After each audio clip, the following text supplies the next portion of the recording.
함께 나누실 하나님의 말씀은 마가복음 1장 40절에서 45절까지의 말씀입니다. 마가복음 1장 40절에서 45절까지의 말씀입니다. 신약 55페이지에 있습니다.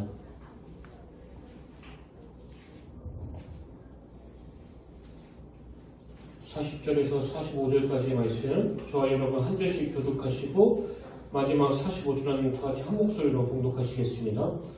한 나병 환자가 예수께 와서 꿇어 엎드려 간구하여 이르되 원하시면 저를 깨끗하게 하실 수 있나이다.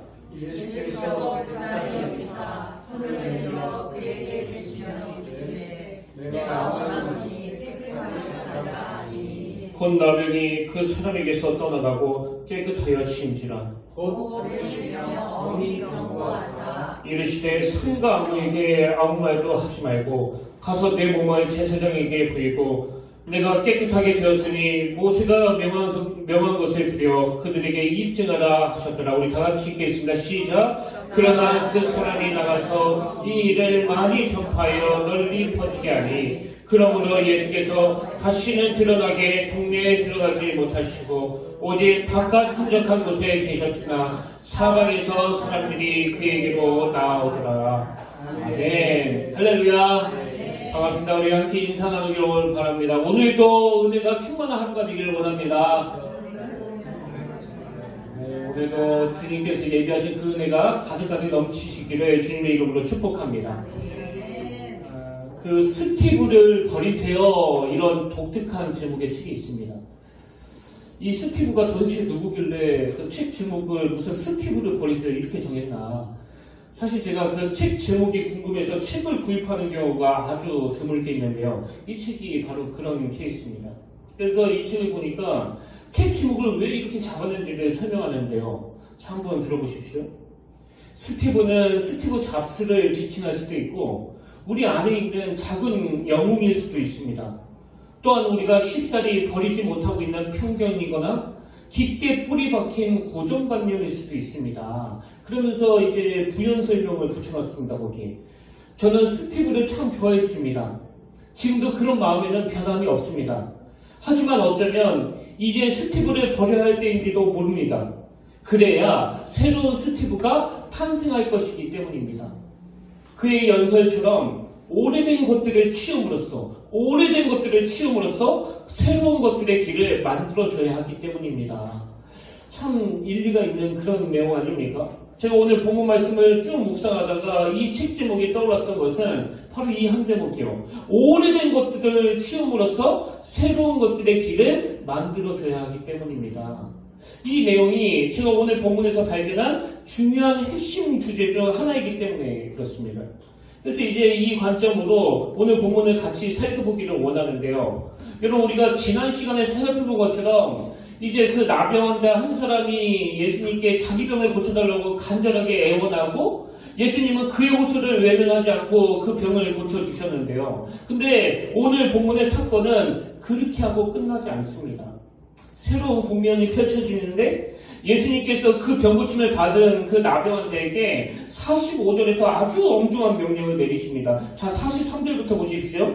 곧 보내시며 엄히 경고하사 이르시되 상가 아무에게 아무 말도 하지 말고 가서 내 몸을 제사장에게 보이고 내가 깨끗하게 되었으니 모세가 명한 것을 드려 그에게 입증하라 하셨더라. 예수님이 아주 엄중하게 이 고침받은 나병 환자에게 명하시는데요. 이 나병 환자는 하나도 순종하지 않습니다. 특별히 예수님께서 상가 아무에게도 말하지 말라 이렇게 강하게 부탁하셨는데 45절에 보니까 그러나 그 사람이 나가서 이 일을 많이 전파하여 널리 퍼지게 하니 그래서 어떤 가슴 아픈 결과가 일어났느냐 45절 뒷부분입니다. 그러므로 예수께서 다시는 드러나게 동네에 들어가지 못하시고 오직 바깥 한적한 곳에 계셨으나 저는 지난 한 주 동안에 이 본문을 묵상하면서 이게 혹시 내 모습은 아닌가? 또 이게 오늘 수많은 중직자들의 모습은 아닌가? 여러분 우리가 이 본문에서 배워야 되는 게 뭐예요? 우리가 이 본문에서 얻어야 되는 교훈은 때로는 우리의 열심이 예수님께는 독이 될 수 있다는 겁니다.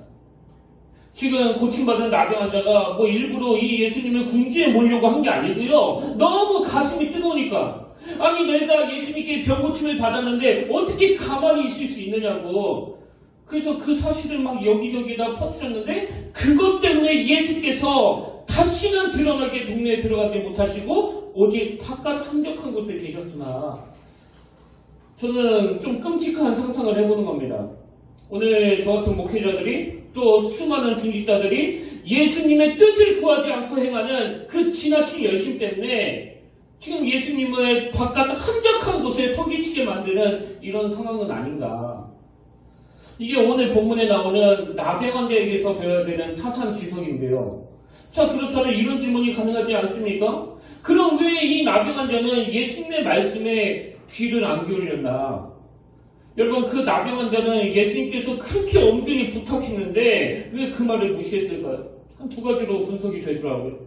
왜 예수님 말씀에 귀를 안 기울였느냐? 첫째로는요, 이 자기 판단. 내 판단이 예수님 판단보다 옳아. 이 생각이 너무 강했기 때문입니다.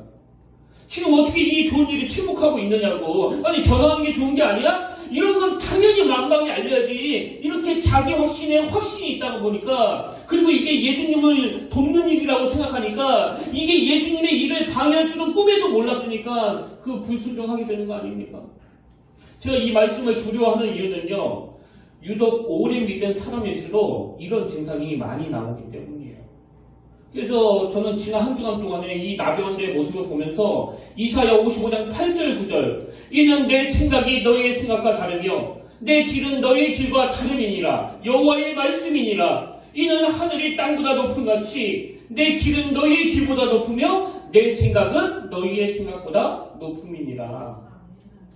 저를 위시한 모든 중직자들이 오래 예수 믿는 분들이 항상 이 말씀을 기억해야 돼요.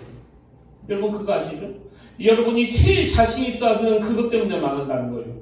이게 내 약점이야. 절대 그것 때문에 망하지 않습니다. 이건 내가 자신 있어. 바로 그것 때문에 망할 수 있다는 거. 이게 바로 오늘 본문의 나병 환자를 통해 우리가 얻어야 되는 교훈 아니겠습니까?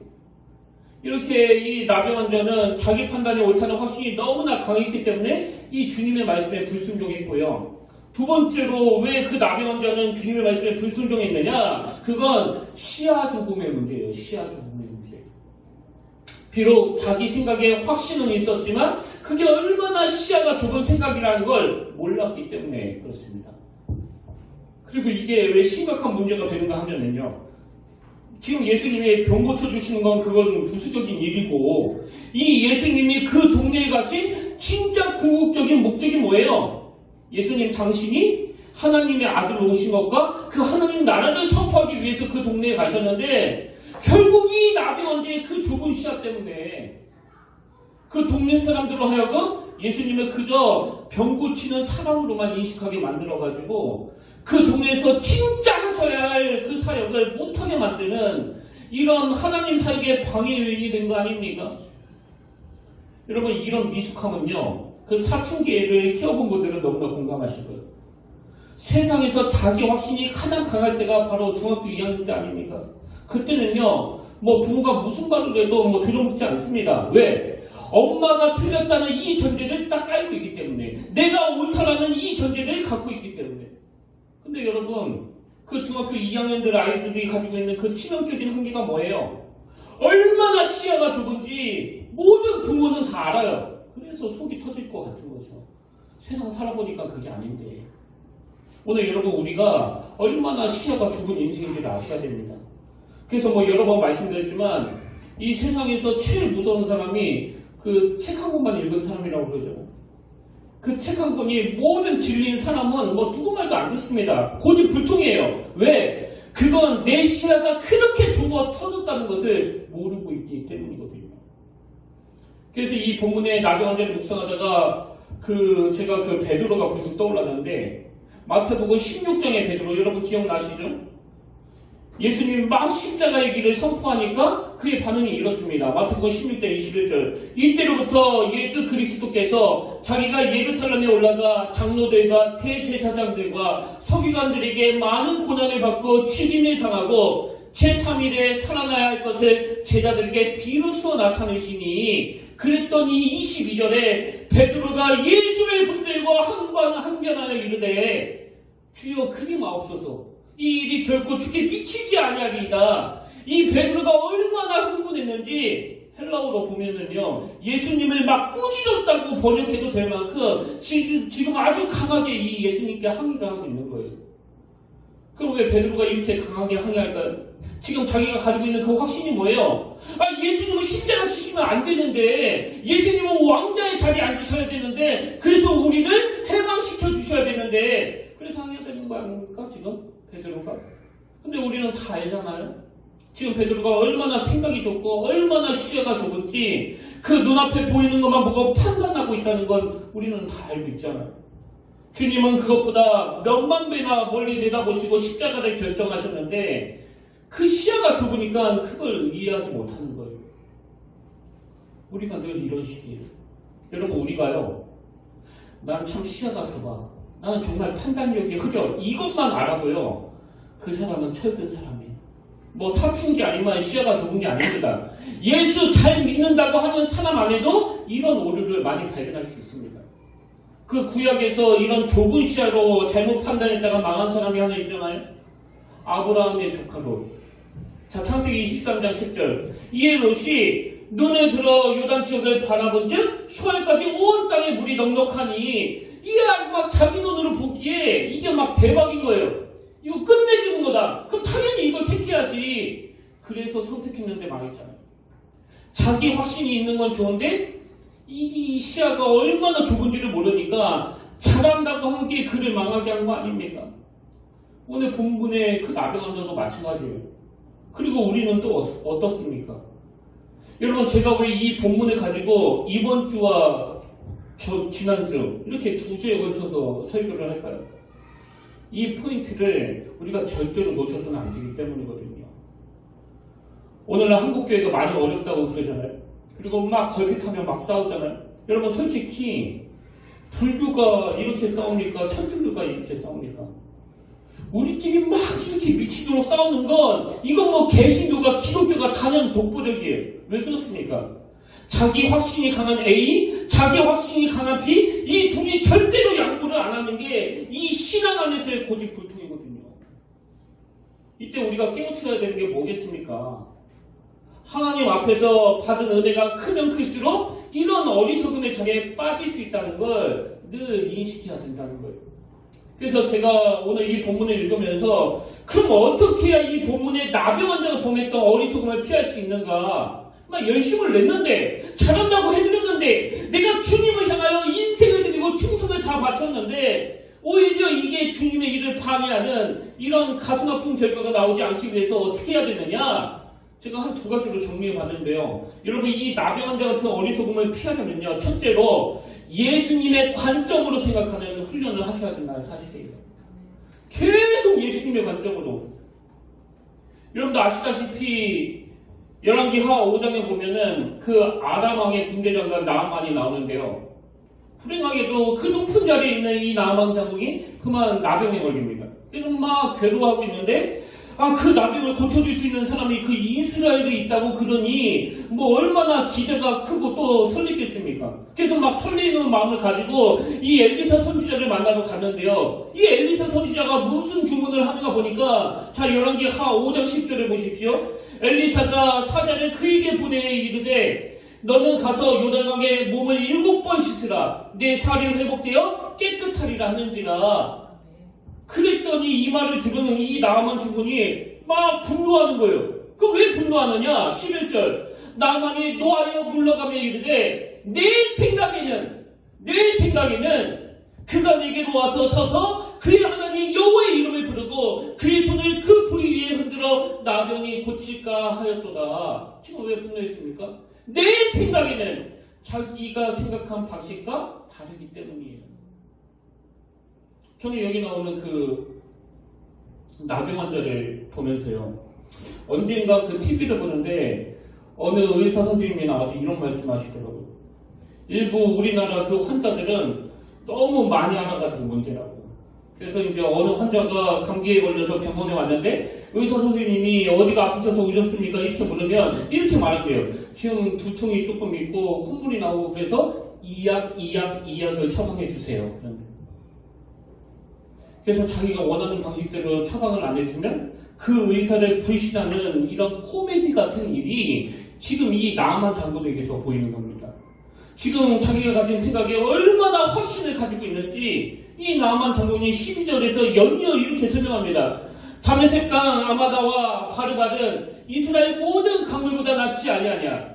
내가 거기서 몸을 씻으면 깨끗하게 되지 아니하랴 하고 몸을 돌려 분노하여 떠나니.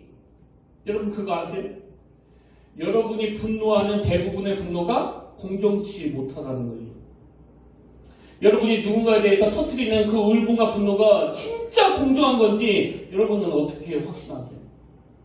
우리도 자칫하면 이 나만 장군처럼 또 오늘 본문에 고침받은 이 나병원들처럼 내 생각에는 거기에 사로잡히게 된다는 거예요.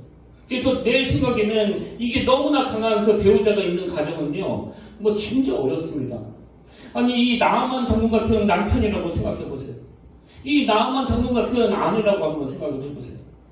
그 자기 생각이 딱 못 박혀 있어가지고 도대체가 남의 말을 들어먹으려고 하진 않는데 오늘 이 본문의 나병원자가 가지고 있는 그 치명적인 문제가 뭡니까? 아무리 자기 생각이 옳다 싶어도 그 묵상을 좀 해야 되는 거 아닙니까? 내 생각에는 이거 퍼뜨리면 좋을 것 같은데 왜 예수님은 하지 말라고 말씀하시는가? 우리로 말하면 기도하면서 하나님의 뜻을 좀 구해야 되는 거 아닙니까?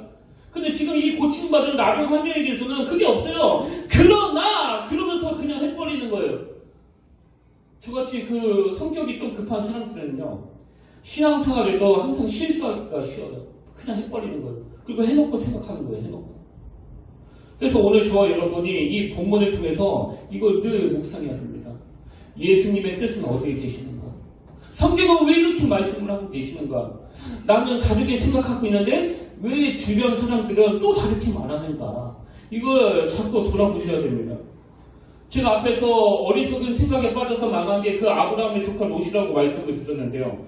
그 구절에 보면은 아브라함은 이 롯의 어리석음을 잘 피해갑니다. 어떻게 피해가느냐? 롯이 창세기 13장 10절에서 이에 롯이 눈에 들어 요단 지역을 바라본지 소알까지 온 땅에 물이 넉넉하니 그래서 이 롯이 자기 생각으로 그 지역을 택한 거에 반해가지고 아브라함은 좀 달랐는데 뭐가 달랐느냐? 그에게는 하나님의 말씀이 있었습니다. 자, 바로 몇 구절 지나가지고 창세기 13장 14절입니다. 롯이 아브라함을 떠난 뒤후에 여호와께서 아브라함에게 이르시되 너는 눈을 들어 너 있는 곳에서 북쪽과 남쪽 그리고 동쪽과 서쪽을 바라보라. 아브라함에게는 이 하나님의 말씀이 있었습니다. 근데 지금 이 하나님의 말씀에 뭘 강조하는 거예요? 너의 좁은 생각으로만 바라보지 말라는 거예요. 눈을 들어 멀리 바라보라는 겁니다. 여러분, 우리가 정말 고침받은 이 나병원자의 어리석음을 피하려면요, 계속 하나님의 관점, 하나님의 뜻, 하나님의 말씀, 그것에 계속 교정을 받아야 돼요. 그래서 저는 항상 그 초저녁에 집에서 나와가지고 짧으면 1시간, 뭐 길면 3-4시간 그렇게 걷기 운동을 하는데요. 저는 그 시간이 얼마나 좋은지 모릅니다.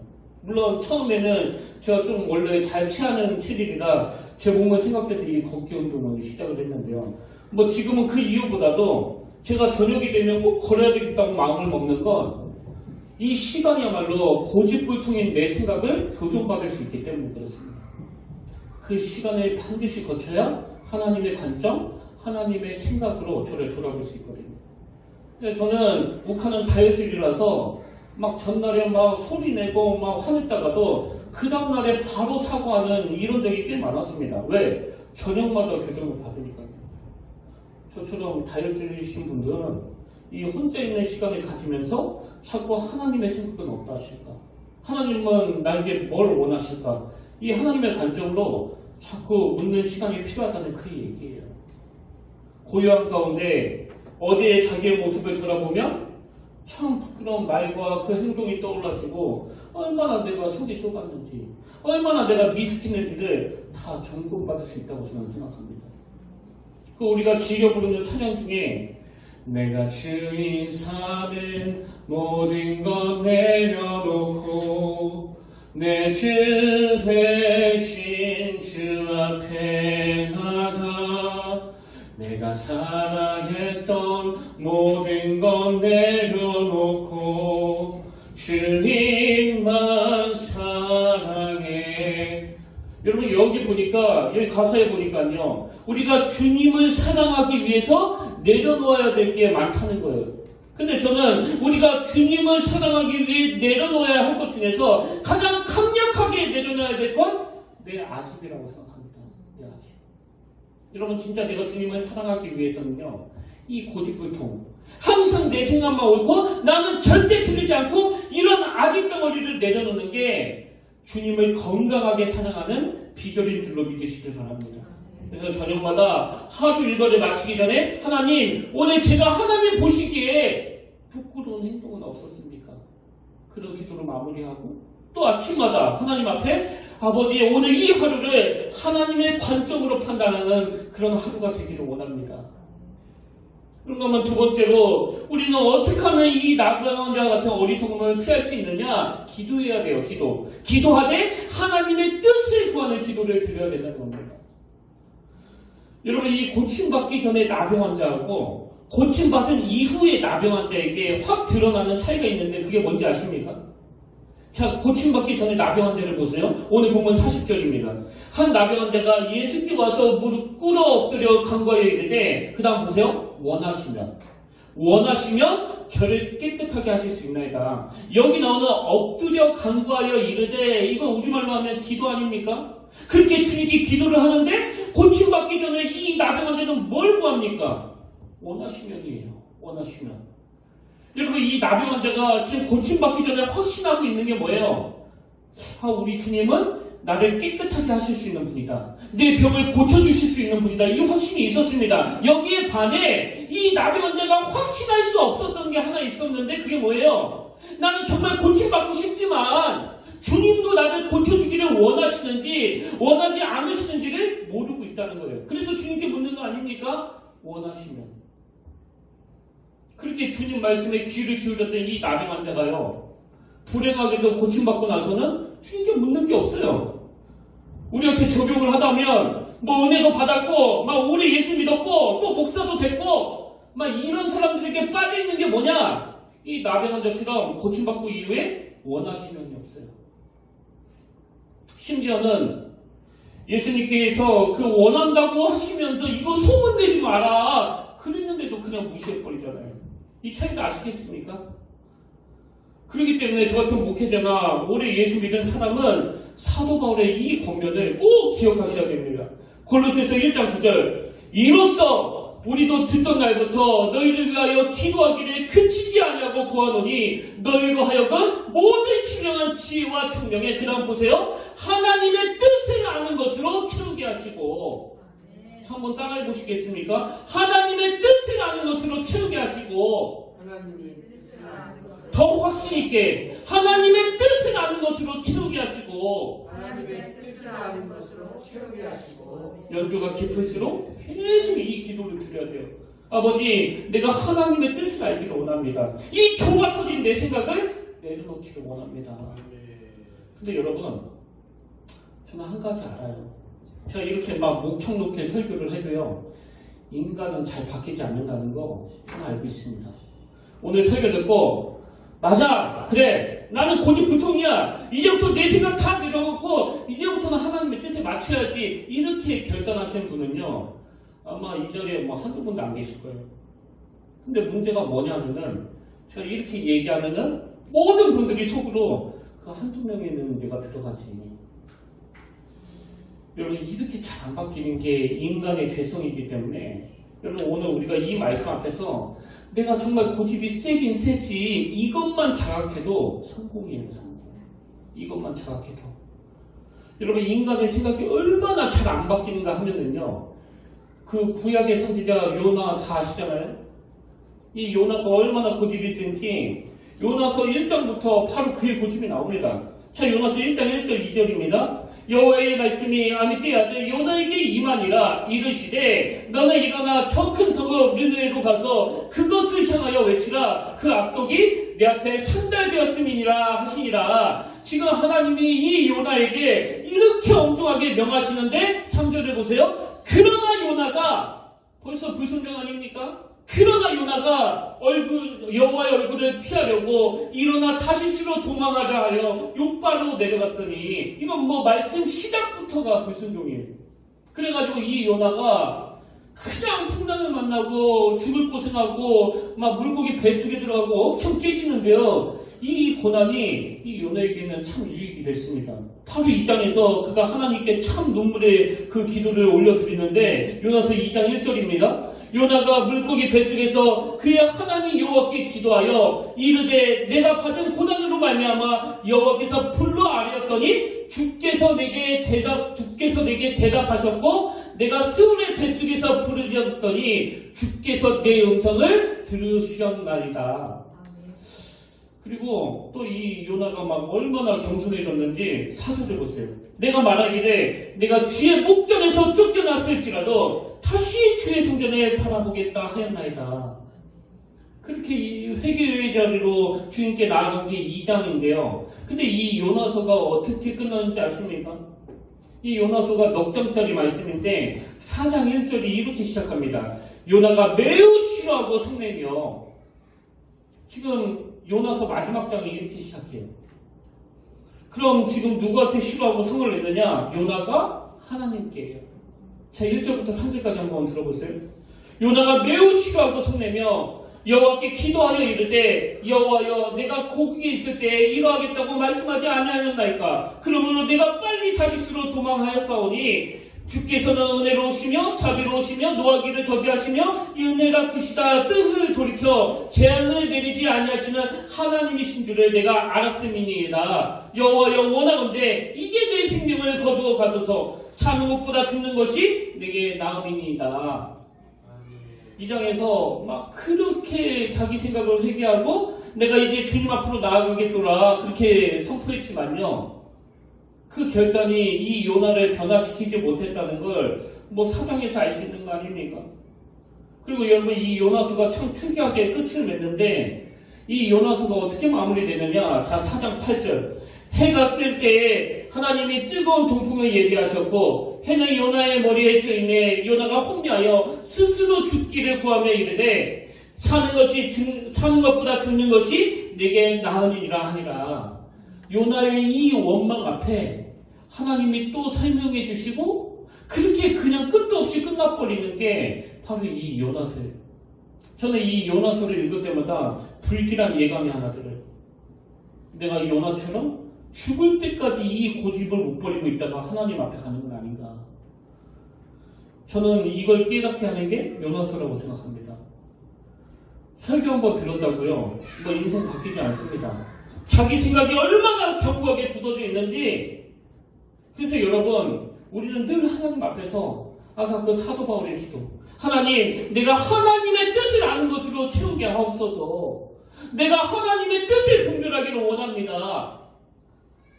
여러분, 오늘 이 시대는요, 여러분도 아시지만 너무나 혼미한 시대 아닙니까? 그리고 지금은 다원화 시대라고 그러잖아요. 그래서 진리가 하나가 아니라고 주장하는 시대 아닙니까? 여기에서 반해서 우리는 이런 혼미한 시대에서 영적으로 깨끗함을 받은 나병한 자예요. 그렇기 때문에 오늘 이렇게 변화받은 우리 앞에 예수 그리스도의 엄중한 명령이 있다는 것을 여러분 기억하셔야 됩니다. 그냥 내 멋대로 살면 안 됩니다. 엄중한 명령이 저와 여러분 앞에 있는데 그 명령은 때로는 침묵해라, 때로는 가서 전해라. 우리는 늘 이 하나님의 말씀 앞에 반응해야 됩니다. 이런 점에서 제가 여러분에게 기도 제목을 드리고 싶은데요. 지금 저도 그렇고 많은 목사님들이 이 차별금지법 문제로 진짜 걱정을 많이 하고 있습니다. 여러분, 기도 많이 하셔야 돼요. 아니, 차별하지 말라는데 그게 뭐가 나쁘냐? 맞습니다. 그걸 누가 반대합니까? 근데 미국을 가만히 보니까요, 이 차별금지법 안에 독소 조항 몇 개가 들어있는데 이게 엄청난 종교 탄압이 될 위험이 있더라는 거예요. 그리고 실질적으로 지금 미국에서는 이 차별금지법 때문에 많은 크리스천들이 위축된 신앙생활을 하고 있다. 뭐 그런 이야기를 심심치 않게 제가 미국 선교사님들을 통해서 듣고 있거든요. 왜? 이제 이 차별금지법이 통과되면 설교 시간에 선포되는 대부분의 말씀들이 그 실정법을 위반하는 일이 되기 때문에 그래서 교회가 이 죄에 대해서 함부로 이야기하지 못합니다. 이제 설교가 어려워질 때가 오는 거예요. 지금 많은 분들이 이 차별금지법 안에 있는 이 독소조항을 없애지 않으면 안 된다. 이거를 위해서 기도하고 있고 또 수고하고 있는데요. 여러분 우리도 하나님 앞에서 언제 침묵해야 될지 언제 우리가 나서서 소리를 높여야 될지를 늘 기도로 구해야 됩니다. 그런가 하면 지금 우리 자녀들을 혼미하게 만드는 그 동성애 문제들 제가 최근에 그 미국 보수교단에서 발견한 그 아이들 성윤리 책을 봤는데요. 이게 초등학생부터 그 대학생까지 시리즈로 다 나와 있더라고요. 그래서 제가 이 책을 봤는데 참 가슴이 아팠었던 게 뭐냐. 중학생 책에 이런 대목이 나옵니다. 사람들은 게이가 된 것이 자신의 선택이 아니었다고 말해요. 그건 어느 정도는 옳은 말이기도 해요. 지금 애매하게 표현하고 있죠. 또 이런 내용도 있습니다. 왜 어떤 사람들은 게이가 됐을까? 학자들은 동성애의 명확한 원인에 대해서는 일치된 의견을 보이지 못하지만 유전학과 어린 시절의 환경적 요인들 사이에 복잡한 상호작용이 있다는 사실에는 대체로 동의해요. 왜 이렇게 애매하게 표현했을까요? 저는요, 이 차별금지법이 통과된 미국의 보수교단에서 이런 책을 쓸 때에 이렇게 애매하게 표현하지 않으면 안 되는 그 고충이 너무나 와닿는 겁니다. 근데 여러분 성경은요 동성애를 죄라고 말하고 있기 때문에 우리는 성경의 기준으로 분명히 가르쳐야 돼요. 애매하게 말하면 안 됩니다. 거기에다가 단 동성애자들을 미워하지 말라시는 주님의 이 사랑의 정신도 균형을 갖춰서 우리가 자녀들에게 가르쳐야 된다는 거예요. 여러분 이것도 취하고 저것도 취하기가 얼마나 어려운지 아십니까? 맨날 그것 때문에 이쪽에서 욕먹고 또 저쪽에서 욕먹는 거 아닙니까? 그러나 우리는 이 어려운 일을 해내야 돼요. 왜? 이게 우리에게 맡겨진 사명이기 때문에. 너무나 어려운 시대에 우리는 영적으로 고침받은 나병 환자이기 때문에 그렇습니다. 그래서 우리 평택교회는 늘 하나님이 이 어려운 시대에 우리에게 뭘 요구하시는가 이거를 묵상하면서 내 생각이 아닌 하나님의 뜻에 민감하고 좌로나 우로나 치우치지 않는 성경이 말하는 이 죄에 대해서는 죄라고 단호하게 선언하고 그럼에도 불구하고 사람은 미워하지 않는 너무너무 어려운 두 마리 토끼를 다 잡아내기를 원합니다. 오늘 결론은 저는 이렇게 믿기를 원하는데요. 며칠 전에 제가 이 설교를 쭉 정리하다가 새벽에 좀 걸으려고 밖으로 나갔는데요. 한 새벽 2시 정도 됐을 거예요. 제 뒤에서 어떤 분이 이어폰으로 들었으면 잘 몰랐을 텐데 그 스피커폰으로 해놔가지고 저도 듣게 됐는데요. 그 찬양이 그날 저를 굉장히 먹먹하게 했습니다. 왜? 이 설교의 결론을 주님께서 정해주시는 것 같아가지고 이 찬양이었습니다. 언제나 내 모습 너무나 부끄러워 무릎으로 주님께 기도로 가오니 나 홀로 서 있는 죽은 내 영 깨우사 주님만 나를 깨워 내 영 살게 하소서. 그 새벽에 마음이 뭉클뭉클하더라고요. 너무너무 혼미하고 너무나 어려운 시대를 살아가는 우리가 회복해야 되는 건 먼저 고침받은 이 나병한자의 감격을 회복해야 돼요. 나 같은 걸 십자가로 구원해 주신 그 은혜. 그런가 하면 이렇게 고침받은 나병자에게 해야 될 명령이 있다는 것도 여러분 꼭 기억하셔야 됩니다. 그래서 저는 저와 여러분이 내 생각을 내려놓고 침묵해야 될 때 침묵하고 말해야 될 때 말할 수 있는 그리스도인이 되기를 원하는데 이 모든 원동력은 하나님 앞으로 나아갈 때만 가능하다는 사실을 기억하면서 내가 서 있는 그 자리에서 하나님의 뜻을 구하는 그런 믿음의 자녀들 되기를 주님 이름으로 축복합니다. 우리가 이 시간 주님 앞에 정직하게 내가 얼마나 연약한 존재인가를 고백하고 시인하면서 우리가 이 찬양 불러보길 원하는데요. 언제나 내 모습 너무나 부끄러워 무릎으로 주님께 기도로 가오니 우리 은혜를 구하면서 함께 이 찬양 불러보길 원합니다.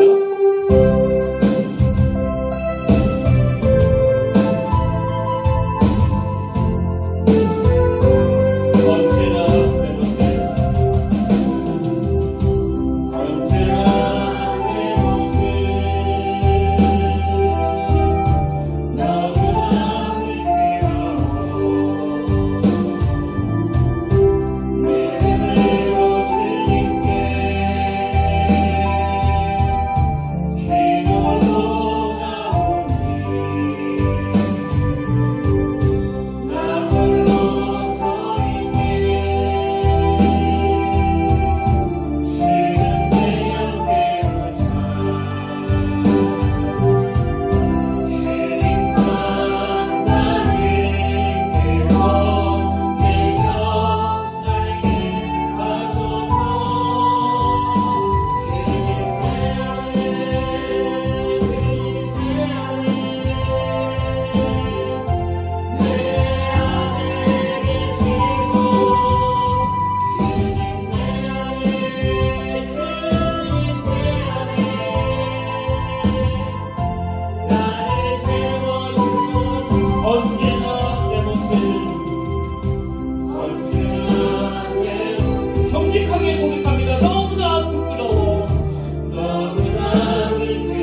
이어서 이 찬양 함께 불러보길 원하는데 우리 가사를 묵상하면서 이 찬양 함께 불러보길 원합니다. 주님 말씀하시면 내가 나아가리라. 주님 뜻이 아니면 내가 멈춰서리라.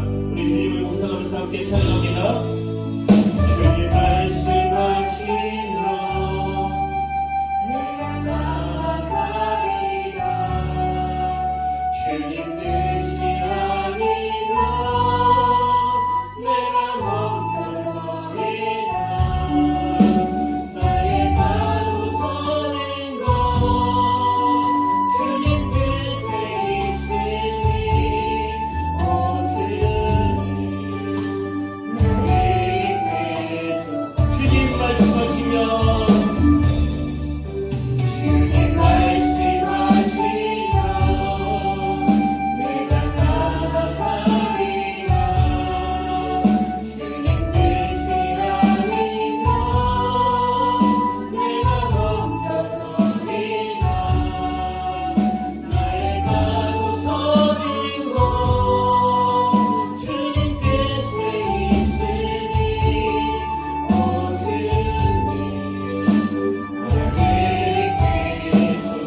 뜻하신 그곳에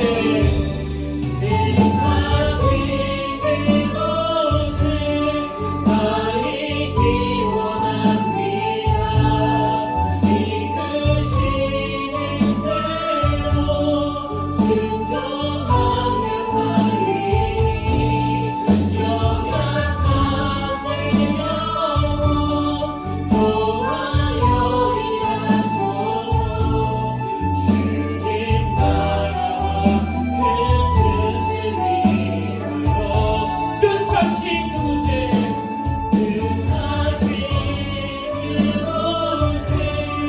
나의 기원합니다.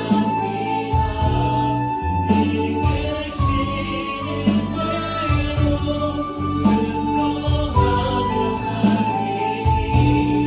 연약한 내 영혼 도와여 일하소서. 주님 나라와 그 뜻을 위하여 오 주님 나를 이끄소서. 오 주님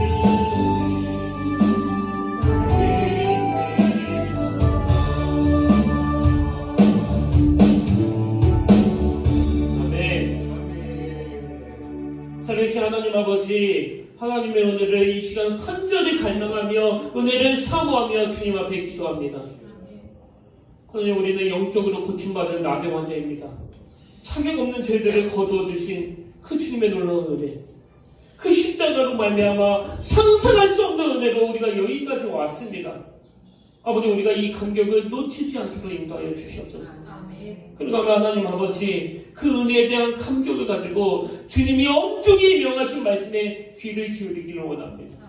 그래서 내 생각은 내려놓고 하나님의 생각을 바라보며 내 아집은 내려놓고 하나님의 뜻을 구하는 저희들이 되게 하시고, 오늘 이 말씀을 가지고 너무나 어려운 시대에 믿음을 가지고 달려나가도록 인도하여 주시옵소서. 그렇게 인도하여 주실 줄 믿사오며 이 모든 말씀 거룩하신 예수님 이름으로 간절히 기도드립니다. 아멘.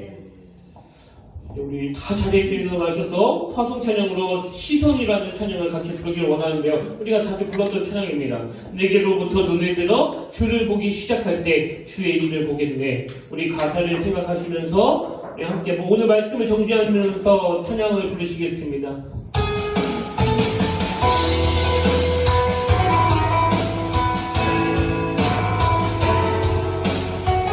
우리 이렇게 찬양합니다.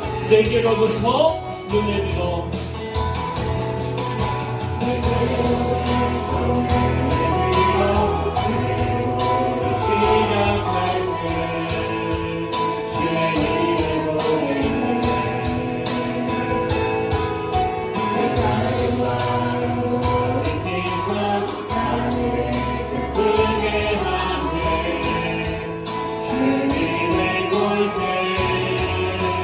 모든 시선을 주님께 드리고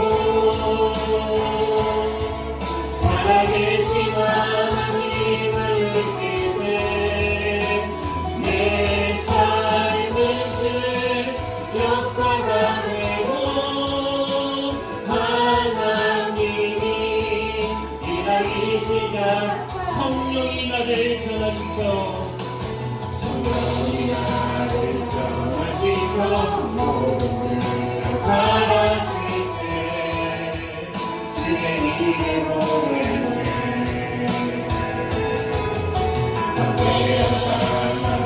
가운데서 주님만을 알게 되니 주님을 볼 때 모든 시선을 주님께 드리고 전능하신 하나님을 느낄 때 세상은 나라가 되고 하나님이 일하시는 모든 시선을 주님께 드리고 전능하신 하나님을 느낄 때 세상은 주의 나라가 되고 하나님이 일하기 시작하네 하나님이 일하기 시작하네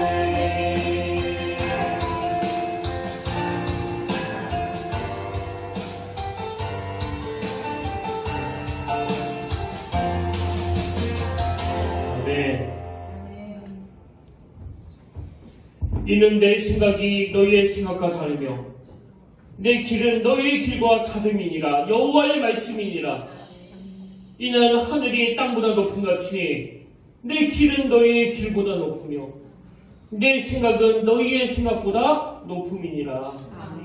하나님 나병 환자가 고침받기 이전에 그렇게 겸손하게 원하시면 주님의 뜻을 구하면서 간청했는데 아버지 병고침을 받고는 그 주님 앞에서 겸손이 다 사라져 그냥 자기 생각대로 자기 옳은 대로 그래서 그것이 잘하고자 한 열심이었는데 예수님 삶을 방해하는 결과를 가져왔다면 오늘 우리가 두렵고 떨리는 마음으로 자기를 돌아보기를 원합니다. 크게 열심을 내는 것이 다 옳지 않다는 것을 깨닫게 하여 주시고 그러면 우리가 늘 내 생각을 내놓고 하나님의 생각을 바라보며 하나님이 선포하라고 말씀하시면 선포하고 하나님이 침묵하라고 하시면 침묵할 수 있는 그런 성숙한 신앙인들이 되게 하여 주시옵소서. 이제는 우리 주 예수 그리스도의 은혜와 하나님 아버지의 다함없는 사랑과 성령님의 감동, 감화, 위로 같은 충만하심의 역사가 이번 한 주간도 깊은 묵상 가운데 주님의 뜻을 발견하며 그 말씀에 순종하기를 원하는 모든 주의 자녀들 머리 위에 지금부터 영원토록 함께 계시기를 간절히 축원하옵나이다. 아멘.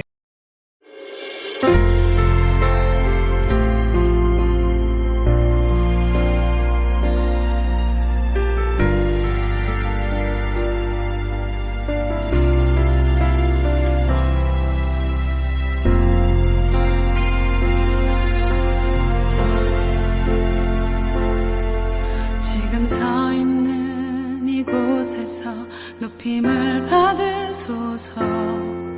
내가 받는 땅 주님의 땅이니 하늘